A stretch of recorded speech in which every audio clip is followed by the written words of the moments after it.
हरिवंश महाराज जी, गुरुदेव की कृपा से समझ आया कि मुझ में जो ये गंदा अहंकार है कि मैं सुख भोगूं, ये गंदा अहम ही बार बार मुझे इष्ट गुरु से अलग करता है। मैं आपकी कृपा से कोशिश करता हूं कि ये अहम इस भाव में बदल जाए कि गुरुदेव को और श्री जी को कैसे सुख पहुंचाऊं। लेकिन जब मैं अपनी दिनचर्या में क्रिया करता हूं तो मुझे समझ नहीं आता कि मेरे अहम के सुख के लिए है जो मैं कर रहा हूं या श्री जी के सुख के लिए। नहीं, शास्त्र आज्ञा और गुरु आज्ञा के लिए है।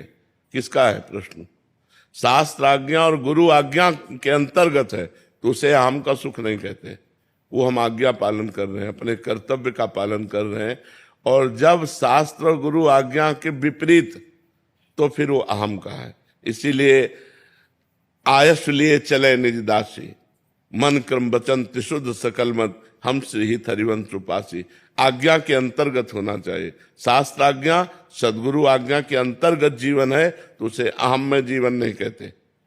जैसे मानो आप अपनी इच्छा से वृंदावन की परिक्रमा दे रहे हो तो शास्त्र आज्ञा है कि वृंदावन की परिक्रमा देना चाहिए, तो उसमें हम अपने अहंकार को पुष्ट नहीं करते। उसमें भगवान की बड़ी कृपा कि शास्त्र सम्मत बात वृंदावन की परिक्रमा हो गई, भजन हो रहा है, गुरु ने आदेश किया है, जीवन पवित्र रखना चाहिए, ये शास्त्र आदेश कर रहे हैं, गुरु आदेश, तो इसमें अहंकार की गुंजाइश ही नहीं है।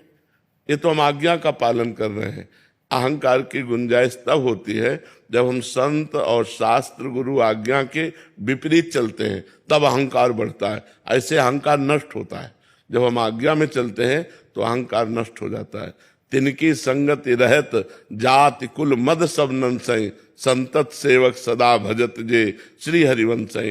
जो प्रिया प्रीतम का भजन कर रहे हैं, उनकी बात मानने से, उनका संग करने से अहंकार गलित हो जाता है, नष्ट हो जाता है, जो जन्म मरण का हेतु है। संस्कृत मूल स्थूल प्रदनाना, सकल शोक दायक अभिमाना, ताते करे कृपा निधि दूरी, सेवक पर ममता अति भूरी। जो गुरु आज्ञा में शास्त्र आज्ञा में चलता है उसका अहंकार नष्ट हो जाता है। जो मनमानी चलता है उसका अहंकार पुष्ट हो जाता है, और अहंकार पुष्ट होने पर दुर्गति होती है और अहंकार नष्ट होने पर भगवत प्राप्ति होती है।